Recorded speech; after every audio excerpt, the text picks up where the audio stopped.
नमस्कार, मैं हूं महक विश्नोई और आप देख रहे हैं एसएस लोकल लाइव। शुरू करते हैं खबरों का सिलसिला। नजर डालते हैं आज की सबसे पहली खबर पर। विधानसभा चुनाव को लेकर लगभग सभी दलों ने अपने अपने प्रत्याशियों की घोषणा कर दी है। इसे देखते हुए कांग्रेस, बसपा, सपा, रालोद, भाजपा और AIMIM के बाद अब आम आदमी पार्टी ने भी अपने प्रत्याशियों के नाम की घोषणा की है, जिसमें मुरादाबाद शहर से डॉक्टर AP सिंह का नाम सामने आया है। वहीं हमारे संवाददाता ने AP सिंह से बातचीत की। आप भी सुने इस दौरान उन्होंने क्या कुछ कहा। उत्तर प्रदेश विधानसभा चुनाव में आम आदमी पार्टी भी जोरों शोरों से अपनी किस्मत आजमा रही है, जिसको लेकर आप पार्टी ने अपने प्रत्याशियों की घोषणा भी की है, जिसमें नगर विधानसभा सीट पर डॉक्टर AP सिंह का नाम सामने आया है। वहीं हमारे संवाददाता ने AP सिंह से आम आदमी पार्टी से टिकट मिलने के बाद अपनी संवेदना व्यक्त की। जब AP सिंह से बात की तो उनके द्वारा बताया गया कि केजरीवाल द्वारा जैसे दिल्ली में दिल्ली मॉडल पर काम किया गया है, जैसे जैसे केजरीवाल ने दिल्ली में स्कूलों व हॉस्पिटल को मॉडिफाइड कर नया स्वरूप दिया है और जनता को बिजली का बिल, जीरो पानी का बिल फ्री किया है, उसी प्रकार उत्तर प्रदेश में भी जनता को सुविधाएं दी जाएंगी। साथ ही वे इस दौरान क्या कुछ बोले, जरा आप भी सुनिए। पहले तो मैं आम आदमी पार्टी के राष्ट्रीय संयोजक माननीय केजरीवाल जी, उत्तर प्रदेश के प्रभारी माननीय सांसद संजय सिंह जी और प्रदेश अध्यक्ष आदरणीय सवाजीत सिंह जी का मैं धन्यवाद अदा करना चाहूँगा कि उन्होंने मेरे छोटे से कार्यकाल के दौरान मेरे ऊपर भरोसा करने का काम किया है। और जहाँ तक आम आदमी पार्टी के द्वारा कामों को लेकर के चुनाव लड़ने के लिए जो मुद्दे हैं, उनका भारत की जनता में एक अमिट छाप पड़ चुकी है। यहाँ का हर नागरिक चाहता है कि केजरीवाल हिंदुस्तान के प्रधानमंत्री बने और माननीय संजय सिंह जी उत्तर प्रदेश के CM बने। उसका कारण यह है कि सब लोग चाहते हैं कि दिल्ली की तरह हमें हमारे बच्चों के भविष्य के लिए अच्छे स्कूल में बने। जिस तरीके से केजरीवाल जी ने विश्व स्तरीय स्कूल बच्चों के लिए बनाए हैं, ऐसे दूसरे प्रांत में नहीं है। इसके साथ साथ माननीय केजरीवाल जी का एक सपना है कि हर बुजुर्ग को अच्छा इलाज मिले, क्योंकि जीवन के अंतिम चरण में जब वो होता है तो उसे अच्छे हॉस्पिटल की जरूरत होती है, डॉक्टर की जरूरत होती है। आज पूरे देश में जब चुनाव आता है, सारे नेता कब्रिस्तान और शमशान पर उतर आते हैं। इन्हें जो है आम आदमी के जरूरतों से, उनके मुद्दों से कोई सरोकार नहीं है। कब्रिस्तान और शमशान पर चुनाव होने लगता है। तो ये पहला मौका है जब उत्तर प्रदेश में आम आदमी पार्टी चुनाव लड़ने जा रही है और हमारा पहला मुद्दा है कि यहाँ की आवाम को 300 यूनिट बिजली फ्री देने का। वहीं अब देखना ये भी होगा कि इस चुनावी जंग में कौन जीतता है और किसको हार की शक्ल देखने को मिलती है। विधानसभा चुनाव को लेकर पुलिस प्रशासन पूरी तरह से सतर्क हो गया है। चुनाव के मद्देनजर महानगर मुरादाबाद के मुगलपुरा थाना अंतर्गत अनेक क्षेत्रों में पुलिस और PSC के जवानों द्वारा फ्लैग मार्च निकाला गया। विधानसभा चुनाव को लेकर पुलिस प्रशासन पूरी तरह सतर्क है। चुनाव के मद्देनजर महानगर मुरादाबाद के मुगलपुरा थाना अंतर्गत अनेक क्षेत्रों में पुलिस और PSC के जवानों द्वारा फ्लैग मार्च कर शक्ति प्रदर्शन किया गया। साथ ही लोगों से होने वाले विधानसभा चुनाव में शांति व्यवस्था कायम रखने की अपील की गई। शांति व्यवस्था भंग करने का प्रयास करने पर कड़ी कानूनी कार्रवाई की भी चेतावनी दी गई। तैयारियों के दृष्टिगत शांति और कानून व्यवस्था हेतु अर्धसैनिक बलों की टुकड़ियों को लेकर के आज मुख्य क्षेत्राधिकारी के नेतृत्व में मुगलपुरा के सभी अति संवेदनशील क्षेत्रों का फ्लैग मार्च किया गया है। और साथ ही साथ इसमें जो है हमारे पुलिस के वाहन और पुलिस का फोर्स भी इन्वॉल्व रहा है। और फ्लैग मार्च से हम यह उम्मीद करते हैं कि हम चुनाव शांतिपूर्वक सकुशल संपन्न कराएंगे। इस दौरान पुलिस ने लोगों से निर्भय होकर मतदान करने की अपील की। संदेश दिया कि अपराधी की जगह जेल में है, या तो क्षेत्र छोड़ो या अपराध छोड़ दो, किसी कीमत पर उन्हें बख्शा नहीं जाएगा। विधानसभा चुनाव शांतिपूर्वक संपन्न कराने के लिए पुलिस प्रशासन ने व्यापक तैयारियां शुरू कर दी हैं। इसी क्रम में दंगा नियंत्रण यंत्र और सशस्त्र से लैस होकर PSC जवानों के साथ ठाकुरद्वारा में कोतवाली पुलिस ने फ्लैग मार्च किया।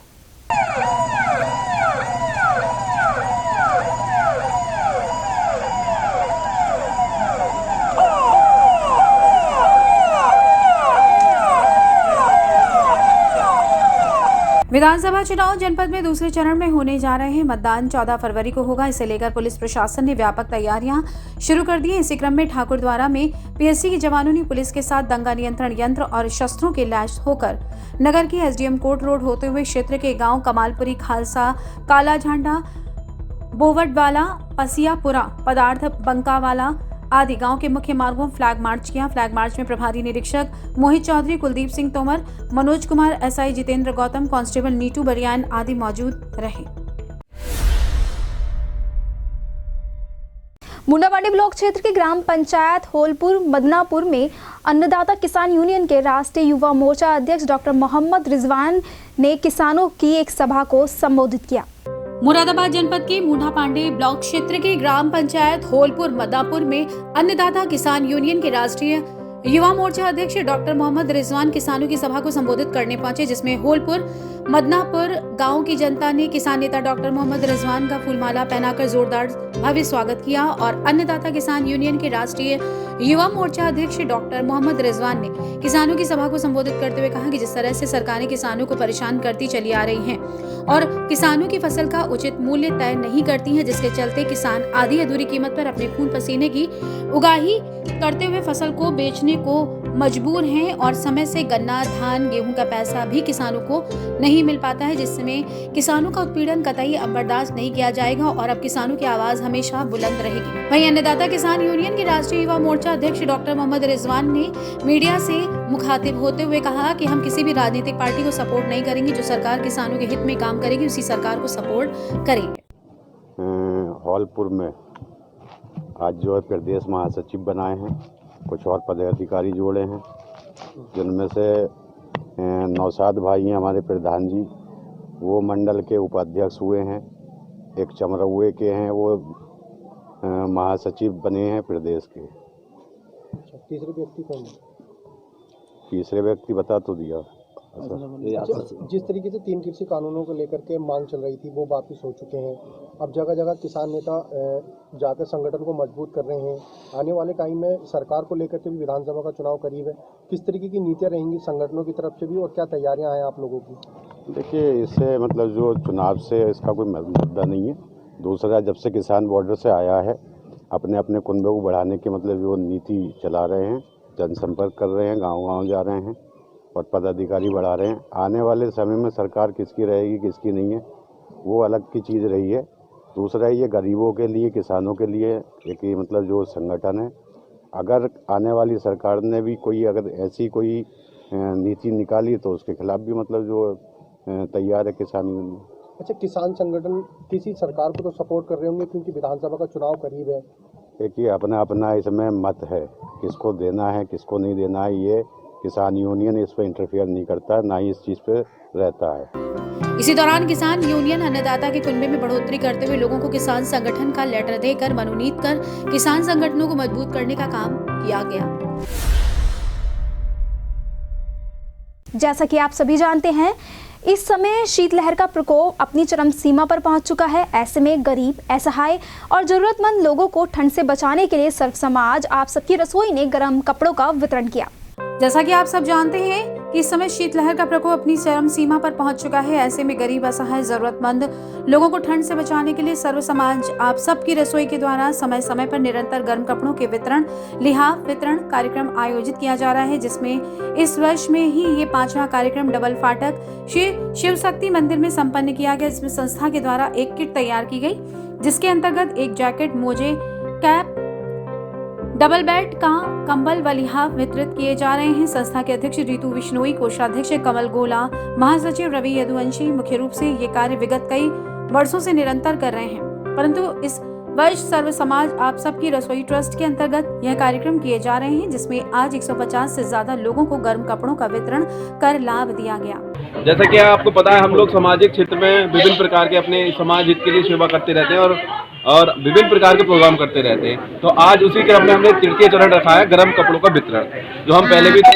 कर चुके हैं, जिसमें हमने लिहाफ, कंबल और फुल जैकेट, डबल साइड की मोजे और कैप और लिहाफ, साथ में लिहाफ, इस लोगों को हम उन्हीं लोगों को देने जाते हैं जो जरूरतमंद हो। तो आज ये शिव मंदिर डबल फाटक के पास हम लोगों ने एक धर्मशाला जो मंदिर है वहाँ पर ये 150 लिहाफ वितरण और कंबल और कैप और मोजे का वितरण किया। किस तरह से सिलेक्शन किया इन लोगों का? हम लोगों ने सिलेक्शन किया, पूरा रसोई की टीम ने घर घर जाकर जो जरूरतमंद थे और जिनकी कहते हैं कि नीड होती है कि 4 से 5 हज़ार रुपये इनकम वाले जो लोग थे, हमने उनको ही चुना गया।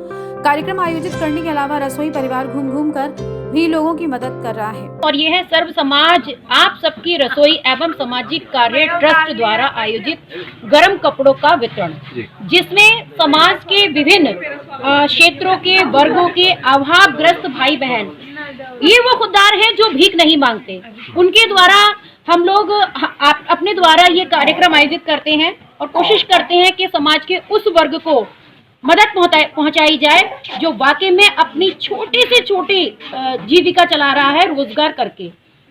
उनके लिए हम लोग यह कार्यक्रम रखते हैं। इस कार्यक्रम में अमित यादव, कपिल मीना, प्रशांत सैनी, रजनी गोला, शोभा चौहान, बरखा, सुनीता मांडे, उषा गुप्ता, दिव्या अग्रवाल, राहुल सैनी, अंशु आदि लोग उपस्थित रहे।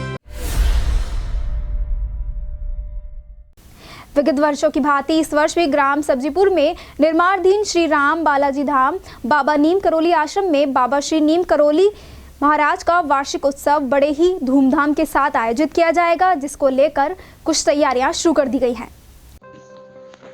विगत वर्षों की भांति इस वर्ष भी ग्राम सब्जीपुर में निर्माणाधीन श्री राम बालाजी धाम बाबा नीम करौली आश्रम में बाबा श्री नीम करौली जी महाराज का वार्षिक उत्सव बड़े ही हर्ष और उल्लास के साथ आयोजित किया गया।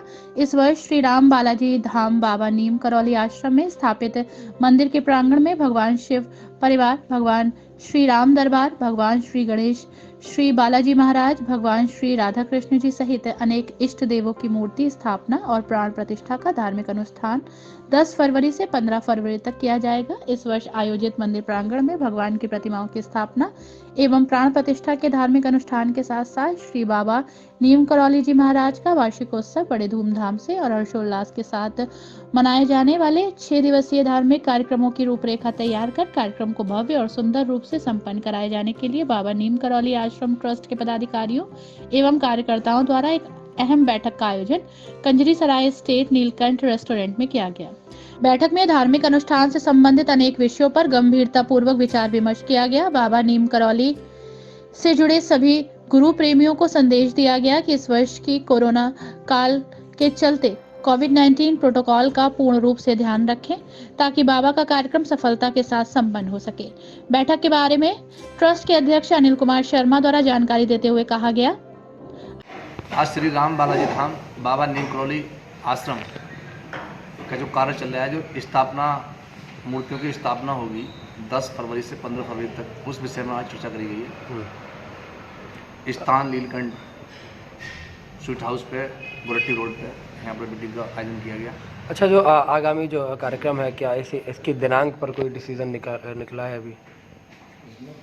जो हर वर्ष की भांति जो हमारी डेट पड़ रही है, जो हम प्रोग्राम बाबा का करते आ रहे हैं हर वर्ष, वो 15 फरवरी निकल रही है। तो 15 फरवरी के विषय में ही आज हम लोगों ने आज उसी पे आज चर्चा करी है। तो सब लोग एकत्रित हुए हैं, उसी को लेके हमने आज सब रूपरेखा बनाई है, चर्चा रखी गई है कि उसका भी पालन कराया जाए कोविड को देखते हुए। और प्रशासन भी हमारा बहुत व्यस्त रहेगा, 14 फरवरी का चुनाव भी है, उसी के उपलक्ष्य में आज हम लोगों ने उस पर चर्चा करी है। कुछ जिम्मेदारियां अपनी और कुछ लोगों को अपने आपस में ही बांटेंगे। उसी को लेकर प्रोग्राम को भी हम आगे पीछे नहीं कर सकते। इस प्रोग्राम को हर 7वां प्रोग्राम इस वर्ष होने जा रहा है मुरादाबाद के अंदर। तो बाबा का ये डेट हम आगे पीछे भी नहीं कर सकते। इतना कर सकते हैं कि कम संख्या में इसको हम पालन करें कोविड को देखते हुए। उसी के उपलक्ष्य में आज हम लोगों ने सब चर्चा करी है, उसी को रूपरेखा बना रहे हैं। बैठक में मुख्य रूप से ट्रस्ट के अध्यक्ष अनिल शर्मा, राकेश गुप्ता, विनोद राय, गौरव अग्रवाल, डॉक्टर संदीप राज, प्रदीप गुप्ता, अश्वनी गुप्ता, हरिओम गुप्ता, अशोक सिंह, विवेक शर्मा, राजकुमार शर्मा, विनीत गुप्ता आदि लोग मौजूद रहे।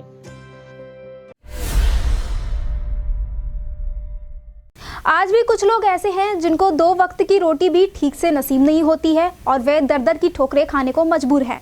वहीं समाज सेवी संगठन द्वारा स्वादिष्ट खिचड़ी का वितरण किया गया। आज भी कुछ लोग ऐसे हैं जिनको 2 वक्त की रोटी भी ठीक से नसीब नहीं होती और वे दर-दर की ठोकरें खाने को मजबूर हैं। वहीं इन असहाय और गरीब लोगों की मदद के लिए आज भी कुछ लोग मदद के लिए आगे आते हैं और जो बन पड़ता है करने को तैयार रहते हैं। इस कड़ी में महानगर मुरादाबाद के कटरानाथ क्षेत्र में समाज सेवी संगठन द्वारा स्वादिष्ट खिचड़ी के साथ साथ मूली पापड़ और रायते का सभी राहगीरों को श्रद्धा पूर्वक वितरण किया गया। समाज सेवियों के द्वारा लगातार खिचड़ी वितरण के शिविरों में हजारों की संख्या में राहगीर पहुंचे और सभी ने खिचड़ी के प्रसाद को ग्रहण किया।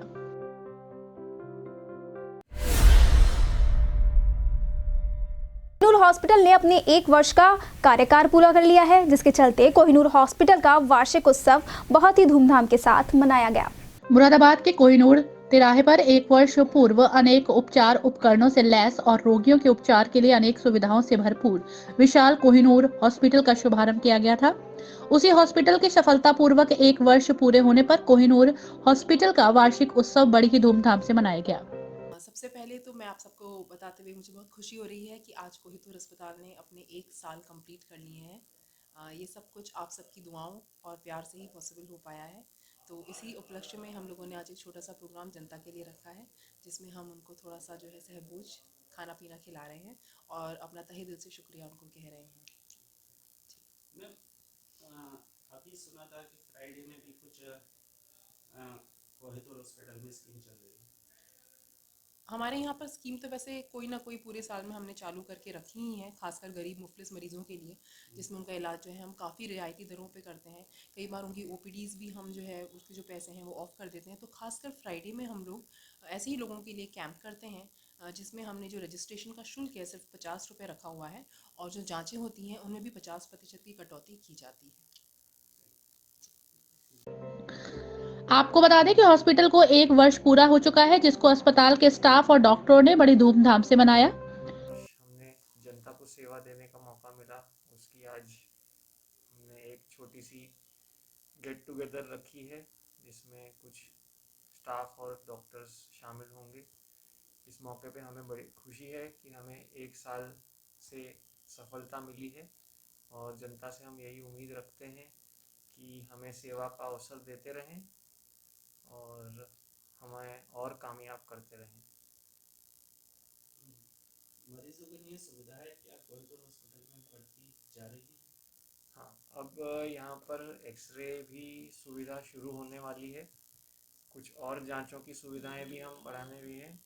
जल्दी यहाँ वेंटिलेटर की सुविधा भी ICU में उपलब्ध हो जाएगी। ऊपर से सांस की मशीन, जिसको बाईपैप कहते हैं, वो अभी उपलब्ध हो चुका है।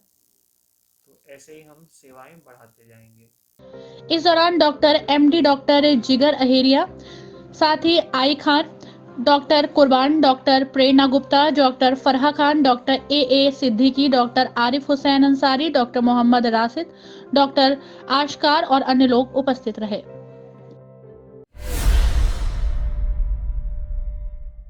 कोरोना के बढ़ते प्रकोप को लेकर जहां लोगों में खौफ है, तो वहीं आज भी लोग बिना मास्क पहने सड़कों पर नजर आते हैं और कोरोना नियमों का पालन नहीं कर रहे हैं, जिसको लेकर आज बिना मास्क के नजर आए लोगों का चालान काटा गया। महानगर मुरादाबाद में कोरोना के पीड़ितों की संख्या बढ़ती जा रही है। ऐसे में अब महानगर मुरादाबाद में पुलिस प्रशासन अलर्ट हो गया है। पुलिस प्रशासन द्वारा कोरोना के बढ़ते संक्रमण को कुछ हद तक रोकने के लिए सदर कोतवाली क्षेत्र के चौमुखा पुल बाजार के पास बिना हेलमेट और बिना मास्क के घूमने वाले वाहन चालकों के चालान काटे गए और उन्हें कोरोना के बढ़ते संक्रमण के प्रति जागरूक किया गया। साथ ही कहा गया कि आप लोग घर से बाहर निकलते वक्त हेलमेट का प्रयोग करें। सभी से अपील की गई कि अपने चेहरे पर मास्क लगाएं, क्योंकि हमारी जरा सी सावधानी से हम बड़ी मुसीबत से बच सकते हैं। वहीं अगर हम सावधानी नहीं आजमाएंगे तो मुसीबत हमारे सर पड़ सकती है। वहीं प्रशासन द्वारा बिना हेलमेट और बिना मास्क के घूम रहे लोगों के चालान भी काटे गए, जिससे हड़कंप मच गया।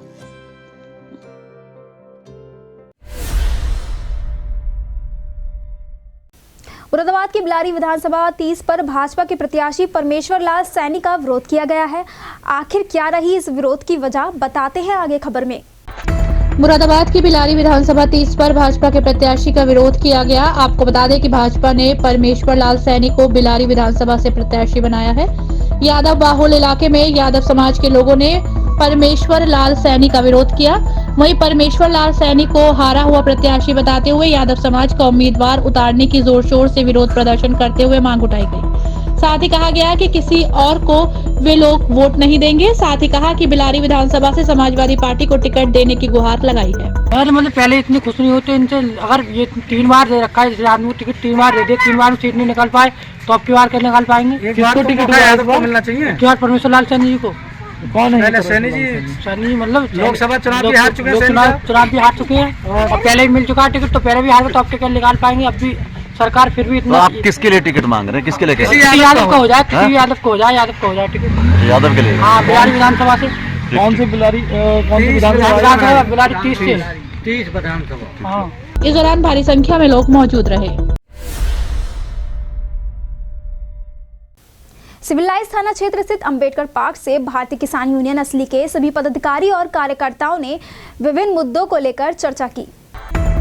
केंद्र सरकार ने संसद के शीतकालीन सत्र के पहले दिन 3 विवादित कृषि कानूनों को वापस लेने का बिल दोनों सदनों में पारित कर दिया है, लेकिन पिछले 1 साल से धरने पर बैठे किसान इन कानूनों की वापसी के साथ साथ लगातार विभिन्न मांगे करते आए हैं। उन्हें उनकी फसलों पर MSP की गारंटी दी जाए, यदि तो वही अपनी मांगों को लेकर गहनता से चर्चा करने के लिए जनपद मुरादाबाद के सिविल लाइन थाना क्षेत्र स्थित अंबेडकर पार्क में भारतीय किसान यूनियन असली के सभी पदाधिकारी और कार्यकर्ताओं ने विभिन्न मुद्दों को लेकर चर्चा की। जो हमारे मुद्दे नहीं माने गए हैं, सिर्फ एक मुद्दा माना गया जिसमें कि ये काले कानून जो वापस किए गए हैं, और जो सारे मुद्दे थे जैसे कि किसानों पर जो केस लगे हुए हैं वो हटाना और बिजली का बिल, सब उसमें से एक भी मुद्दा अभी तक किसी सिलसिले में सरकार बात नहीं कर रही है। और इस पर चुनाव आ गए हैं सर पर, तो हम चुनाव आ चुके हैं तो अब हम देश बचाएंगे, बीजेपी हटाएंगे।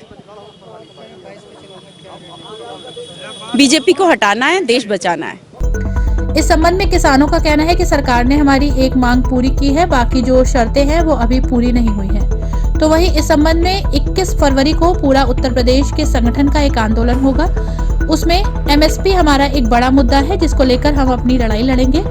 वहीं आने वाले विधानसभा चुनाव को लेकर मुरादाबाद के किसान भारतीय जनता पार्टी से नाराज दिखे। उनका कहना है कि आने वाले विधानसभा चुनाव में बीजेपी के साथ हम नहीं हैं। बीजेपी को हटाना है और देश को बचाना है। आज हम ये तय करेंगे कि एक तो चुनाव हमारे सिर पर आ गया, अब शुरू हो गया इलेक्शन, उसमें हमें क्या डिसीजन लेना, नंबर 1।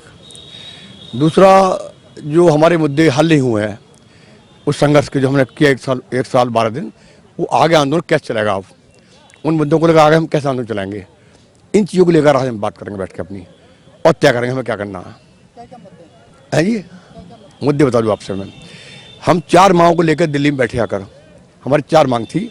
नंबर 1, ये बिल वापस लो जो सरकार लेकर आई 3 बिल, और MSP को कानून गारंटी दो। नंबर 2, नंबर 3, पराली का एक कानून लेकर आए थे ये कि किसान अगर जलाएगा पत्ती तो 1 करोड़ जुर्माना होगा और सजा होगी 4 साल की, इसको वापस लो, ये हमारी मांग थी। इस दौरान पुलिसकर्मी मौके पर पहुंचे और सभी को कोविड के नियमों का पालन करने की सख्त हिदायत दी गई। पालन करने के लिए इन्हें जागरूक किया है कि कोविड का पालन करें। लगातार कोरोना केसेस बढ़ते जा रहे हैं, लोग ऐसे भीड़ करके यहाँ पे बैठे हैं, इन्हें समझाया तो उन्होंने कहा कि अपने किसान यूनियन के लोग हैं, आपस में वार्तालाप करने कुछ ही मिनटों में चले जाएंगे। कितने लोग इकट्ठा हुए? ये लगभग हैं 30-40 लोग हैं जो बिना किसी अनुमति के, और हमारी भी जानकारी में नहीं है, गन्ने के उसके पेमेंट के बारे में बात कर रहे हैं। इस दौरान भारी संख्या में किसान मौजूद रहे। पुलिस के उच्च अधिकारियों के निर्देश पर आदर्श आचार संहिता का पालन कराने के लिए वाहनों की चेकिंग और तलाशी की गई। विधानसभा चुनाव के मद्देनजर पुलिस प्रशासन चुनाव को शांतिपूर्ण ढंग से संपन्न कराए जाने के लिए तैयारियों में जुटी है। व्यवस्थाओं को पूरा कराने में लगे हुए हैं, तो वहीं पुलिस भी उच्च अधिकारियों के निर्देश पर आदर्श आचार संहिता का पालन कराए जाने के लिए दूसरे जनपदों से आने वाले वाहनों की चेकिंग कर तलाशी ले रही है। सोमवार को इसी क्रम में 26 विधानसभा ठाकुर द्वारा कोतवाली पुलिस यूपी उत्तराखंड बॉर्डर के साथ दूसरे जनपदों से आने वाले वाहनों की चेकिंग और तलाशी के लिए सघन अभियान चला रही है।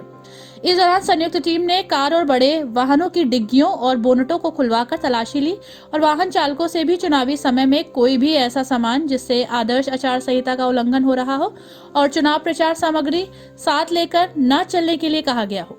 अचानक चले चेकिंग और तलाशी अभियान से वाहन चालकों में हड़कंप मचा रहा।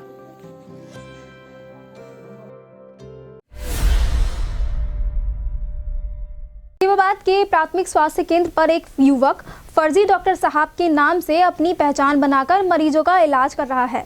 साथ ही मरीजों का इलाज करते हुए एक वीडियो भी सामने आई है। सरकार की ओर से करोड़ों रुपए खर्च कर मरीजों का बेहतर ढंग से इलाज करने की कवायद की जा रही है, लेकिन अधिकारियों पर इसका कोई असर होता हुआ दिखाई नहीं दे रहा है, जो नियमों को ताक पर रखकर नौसिखिया लोगों से आम जनता का इलाज करा रहे हैं। एक ऐसा ही मामला जनपद बिजनौर के नजीबाबाद सरकारी अस्पताल में देखने को मिला, जहां पर एक फर्जी चिकित्सक मरीजों का इलाज कर रहा था। दरअसल आपको बता दें कि जनपद बिजनौर के नजीबाबाद सरकारी अस्पताल में चिकित्सक कैमरे के सामने 25 से 30 मरीज देखने की बात कह रहा है, जबकि उसके बारे में अस्पताल कर्मचारियों ने जानकारी की गई तो पता चला कि वो कोई चिकित्सक नहीं बल्कि एक प्राइवेट कंपनी का एमआर है, जो पहले डॉक्टरों के पास दवाइयां सप्लाई करने के लिए आता था, जो कि डी फार्मा का कोर्स कर रहा है। यहाँ तो फिलहाल बस ऐसी 25 से 30 मरीज डेली हो पाते हैं। बस किस तरह की बीमारी के मरीज आ रहे हैं इस समय? बीमारी तो मोस्टली इसमें क्या है कि खारिश खुजली ईचिंग के जाते हैं और ठंड की वजह से हाथों पैरों में इनके जोड़ों में दर्द वगैरह रहता है, उस टाइप के पेशेंट हैं इनके पास। तो कोविड प्रोटोकॉल में मैच 25-30 ही आ पा रहे हैं फिलहाल? हाँ, फिलहाल तो ठंड की वजह से थोड़ा कम हो गया, वैक्सीनेशन वाले मरीज बहुत ज़्यादा आ रहे हैं। बाकी समय में कितने मरीज देख पाते हो आप? बाकी समय में हमारा तो काम है सुबह 10 से 4 तो हम देखते ही देखते हैं, तो उस बीच में ये कि पेशेंट का रिदम टूट भी जाता है, कुछ बाद में आते हैं, कुछ पहले आते हैं, अपने काम के अकॉर्डिंग जैसे जिसको सूटेबल लगता है। इसी दौरान सीएमओ विजय कुमार यादव दौरे पर आ गए तो तथाकथित चिकित्सक कमरे से निकलकर रफू चक्कर हो गया, जो तलाश करने पर भी दिखाई नहीं दिया। जब इस बारे में प्रभारी चिकित्सा अधिकारी से पूछा गया तो इसके बचाव में उतर गए। ये ऐसा है ना, हमारे यहाँ विभिन्न प्रकार के डी फार्मा के स्टूडेंट ट्रेनिंग के लिए आते हैं। अच्छा। जो सीखने की इच्छुक होते हैं वो हमारे पास बैठ के जो है मेरे इंस्ट्रक्शन पे ब्लड प्रेशर वगैरह लेते हैं मरीजों का, और उनसे मैं कहता हूँ कि भाई कैसे ऐसे आपको मरीज से ये चीज़ें पूछनी है, ताकि उनको जो है फार्मेसिस्ट का राइट है और हम उन्हें सिखाते भी। अच्छा। और जो दवाई देते हैं अंदर सुपरविजन मेरे देते हैं। लेकिन वो तो खुद दवाई लिख रहे थे और खुद बता रहे थे। मैं बता रहा था उन्हें ब्लड प्रेशर ले लो, ये ले लो, ये लिखो, क्योंकि अस्पताल में जो है 10 प्रकार की तो दवाई रहती है, उसके ऊपर तो कोई दवा रहती नहीं। अच्छा, वो अभी सरकारी डॉक्टर नहीं है या सरकारी तैनाती उनकी नहीं है? ऐसा है, यहाँ पे डी फार्मा कॉलेज है, विजन हुआ और आपका DMR हुआ, उसके स्टूडेंट्स आते हैं यहाँ पे और यहाँ ट्रेनिंग करते हैं, और जब भीड़ OPD ज़्यादा होती है तो हम उन्हें जो है दवाई के लिए जो है अपने पास बिठा लेते हैं और उन्हें पूरा राइट है। अच्छा, वो भी ट्रेनिंग के लिए आए हुए? हाँ, ट्रेनिंग के लिए आए हुए। अब सवाल पैदा ये होता है कि अगर अस्पताल में इलाज के दौरान कोई अनहोनी हो जाती है तो उसकी जिम्मेदारी कौन लेगा, या फिर मरीजों की जान से इसी तरीके का खिलवाड़ जारी रहेगा। बिजनौर के थाना अफजलगढ़ क्षेत्र में संदिग्ध परिस्थितियों में वृद्ध की जलकर दर्दनाक मौत हो गई। वहीं परिजनों ने वृद्ध को जलाकर मारने का आरोप एक युवक पर लगाया है। दरअसल आपको बता दें कि जनपद बिजनौर के थाना अफजलगढ़ क्षेत्र के गांव चतरपुर के निवासी रघुनाथ सिंह वृद्ध की संदिग्ध परिस्थितियों में जलकर मौत हो गई। परिजनों ने मृतक के भांजे पर ही जलाकर मारने का आरोप लगाया है। सूचना पर पहुंची स्थानीय पुलिस ने शव को कब्जे में लेकर पोस्टमार्टम के लिए जिला अस्पताल बिजनौर भेजा और जांच पड़ताल में जुटी। इसमें अफजलगढ़ थाना प्रभारी ने बताया कि थाना क्षेत्र के अंतर्गत एक वृद्ध की संदिग्ध परिस्थितियों में जलकर मौत हो गई है। शव को कब्जे में लेकर पंचायतनामा भरवाकर पोस्टमार्टम के लिए जिला अस्पताल बिजनौर भिजवा दिया गया है और परिजनों का मृतक के भांजे पर ही जलाकर मारने का शक है। ये मेरे पिताजी थे। अच्छा, कितनी उम्र थी इनकी? इनकी 90-95। क्या नाम था इनका? रघुनाथ सिंह। अच्छा, रघुनाथ सिंह। ये क्या था पूरा मामला? मामला ये था कि हमारा जो फुफेरा आया था ना भैया, वो। अच्छा। हाँ। क्या नाम था? तेजपाल। कहाँ का? यहाँ का, शेरकोट का। अच्छा। तो वो यहाँ आके सो गया, यहाँ से रात 10 बजे आया वो जी। हाँ, वो तांत्री मांत्री जाना है जने क्या करा। अच्छा। वो पता नहीं, वो दिन तो हम भी यहाँ पेशाब साफ करते जा आख रहे थे, उस दिन हम भी, हमारी आँख ना खुली आज। अच्छी इन्हें जने क्या गाने गा रहा था, हम आवाज भी जा रही थी। अच्छा। तो किसी की आए ना, उठ के कोई आए ना, मतलब। हाँ। तो इतने में आग लगा दी उसने, आग लगा कर अपना आप हो गया फरार रहे चोर। अच्छा। हाँ, यहाँ जब इतना हम आए तो हमारे पिताजी नीचे जब खाट भी जल गई, जब नीचे निकल गए, हमने बहुत जल्दी भुजा के फिर मैं खाट पे डाला, खाट पे डाल के फिर मैं BC डॉक्टर को बुलवाने गया। डॉक्टर आए, वे बोले भैया ये तो प्राण निकल गया अब इनके। अच्छा। अब रहने दो। ये कितने बजे की घटना है? ये 4 बजे करीब, 4 बजे, पौने 4 बजे। अच्छा। तो हाँ, तो मैं गया, फिर चौकीदार को उठाया, चौकीदार से मतलब पुलिस वाले कहाँ मिलेंगे, जल्दी लेके चलो हमें। हाँ। 112 पे कॉल लगा रहे थे तो वो कॉल उठ नहीं रही थी। अच्छा। हाँ, तो उन्हें पुलिस वालों को लेकर लिवा के जब उन्होंने हमारी वो तहरीर वहाँ नोट करी, जब ये कार्रवाई आगे चली। हालांकि कभी परिजनों की तरफ से कोई तहरीर नहीं आई है। तहरीर आने पर उचित कार्रवाई की जाएगी और अन्य जांच पड़ताल की जा रही है। स्पोर्ट्स कारोबारी की हत्या मामले में आरोपी बनाए गए 2 सगे भाइयों की गिरफ्तारी के बाद उनके परिजनों ने पुलिस की कार्रवाई पर सवालिया निशान लगाते हुए निष्पक्ष जांच की मांग की है। पीड़ित परिजनों का आरोप है कि किसी को बचाने के लिए उनके बेटे को बिना सबूत के जेल भेज दिया गया है।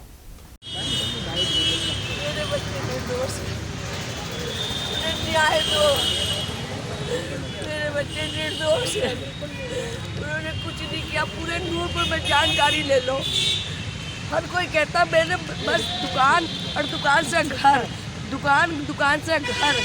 इन तस्वीरों में आप देख सकते हैं किस तरीके से एक मां रो रो कर न्याय की गुहार लगा रही है और कह रही है कि उसके बेटे निर्दोष हैं। दरअसल 12 जनवरी की शाम थाना सिविल लाइन क्षेत्र की पौंच कॉलोनी MDA में स्पोर्ट का कारोबार करने वाले कुशाग गुप्ता को अज्ञात बाइक सवारों ने गोली मार दी थी, जिसके बाद पूरे इलाके में हड़कंप मच गया था। सिविल लाइन पुलिस ने इस हत्याकांड में 2 सगे भाइयों को आरोपी बनाते हुए 2 दिन पहले जेल भेज दिया है, जिसके बाद आरोपी पक्ष के परिजनों ने मीडिया के माध्यम से अपनी बात रखते हुए उनके बेटों को निर्दोष बताया और पुलिस की इस कार्रवाई पर सवालिया निशान लगाते हुए कहा कि पुलिस ने किसी को बचाने के लिए उनके बेटों को बिना सबूत के ही जेल भेज दिया है। वो पुलिस प्रशासन से निष्पक्ष जांच की मांग करते हुए सही आरोपी की गिरफ्तारी की मांग करने आए हैं। वहीं इस मामले की असल सच्चाई तो जांच के बाद ही सामने आएगी। मेरे हस्बैंड को और मेरे देवर को दोनों को एक झूठे मर्डर केस में फंसाया गया है, जिसकी जो जानकारी है हमें वो भी रात को मिली जब पुलिस हमारे घर आई थी। उन्होंने बताया कि इन पर चार्जेस लगाए हैं, FIR दर्ज की है, इन दोनों के नाम से इन्होंने एक मर्डर किया है। तब हमें पता चला कि ऐसा कुछ हुआ है। क्या चाहते हैं आप? सर, एक फेयर इन्वेस्टिगेशन चाहिए। जो चीज़ उन्होंने, जो क्राइम उन्होंने कमिट ही नहीं किया है, उसकी सज़ा उन्हें मिल रही है। पहले पुलिस लेके गई, पुलिस ने कुछ नहीं बताया। उसके बाद हमने पूछा कि कब तक इन्हें यहाँ रखा जाएगा, तो उन्होंने बोला कि अभी हम कुछ नहीं बता सकते हैं, इन्वेस्टिगेशन चल रही है। बस एक फेयर इन्वेस्टिगेशन करे पुलिस, जल्द से जल्द जो भी आरोपी हैं उन्हें सामने लाए और उन्हें रिलीज़ करे। बस एक फेयर जस्टिस चाहिए हमें सर, और कुछ नहीं चाहिए। क्या लगता है जो आरोप लगाए हैं आप पर, आपके हस्बैंड पर और देवर पर, उसमें क्या कहना है आप? वो क्लियर है, बिल्कुल फंसाया जा रहा है उन्हें। जब वो हमारे साथ मौजूद हैं, वो जाके मर्डर कैसे कर सकते हैं? जो FIR उनके फादर ने उनके नाम से दर्ज की थी, उसमें उन्होंने लिखा था कि मेरे बेटे ने मरते समय मुझे बताया कि प्रांशु ने गोली चलाई, हिमांशु उसके साथ बैठा हुआ था, वो दोनों गोली मारकर बाइक से भाग गए। ये जो स्टेटमेंट है उनके बेटे ने उनके फादर को दी थी। कोई इंसान जिसको गोली लगी है पीछे से, वो कैसे कोई स्टेटमेंट दे सकता है? बीइंग अ डॉक्टर मुझे पता है जब गोली सर में लगती है इंसान का बचना मुश्किल होता है, वो स्टेटमेंट दे रहा है। तो उस वक्त कहाँ थे आपके हस्बैंड? मेरे हस्बैंड शॉप 7:15 बजे उन्होंने बंद की, वो घर पर आए। मेरी सिस्टर इन लॉ है, उनकी शादी है 23 जनवरी की, उसकी तैयारियां चल रही थी, घर में डांस प्रैक्टिस हो रही थी। वो लोग उस समय वहीं पे थे मेरे साथ, हमारा पूरा परिवार, सब लोग साथ में थे। क्या लगता है जो पुलिस ने जो कार्रवाई की है? मैं पुलिस को कोऑपरेट करने के लिए बिल्कुल रेडी हूँ, अभी भी कोऑपरेट कर रही हूँ, बाद में भी कोऑपरेट करूँगी। बस उनसे एक रिक्वेस्ट है मेरी, जब उन्होंने वो जुर्म किया ही नहीं है तो उन्हें जल्द से जल्द बस रिलीज़ करें। आप लोगों के माध्यम से बस मैं इतना बोलना चाहती हूँ कि एक फेयर इन्वेस्टिगेशन करें वो लोग। किसी को बचाने के लिए, किसी को छुपाने के लिए कि बस उन्हें जेल भेज दिया, ये सब नहीं होना चाहिए। बस रिक्वेस्ट है, आप सबसे रिक्वेस्ट है कि कुछ भी कीजिए, उन्हें बाहर निकालिए बस। वहीं पुलिस की कार्यप्रणाली पर सवाल उठना लाजमी है। हत्या जैसे जघन्य अपराध में 2 भाइयों की गिरफ्तारी तो दर्शाकर उन्हें जेल भेज दिया गया, लेकिन पुलिस के पास ना तो अभी तक इस केस से संबंधित कोई सबूत हैं और ना ही घटनास्थल के आसपास आरोपियों और उनके मोबाइल की लोकेशन। केस कोर्ट में जाकर कितना स्टैंड करेगा ये तो आने वाला वक्त ही बताएगा। फिलहाल पुलिस हत्याकांड को सुलझाने के चक्कर में खुद ही उलझ गई है। फिलहाल खबरों के सिलसिले में आज इतना ही। कल फिर मिलेंगे ताज़ा तरीन खबरों के साथ और आप बने रहिए SS लोकल लाइव के साथ। आपको बता दें कि आप हमारी ये सभी खबरें फेसबुक और यूट्यूब चैनल के माध्यम से भी देख सकते हैं। धन्यवाद।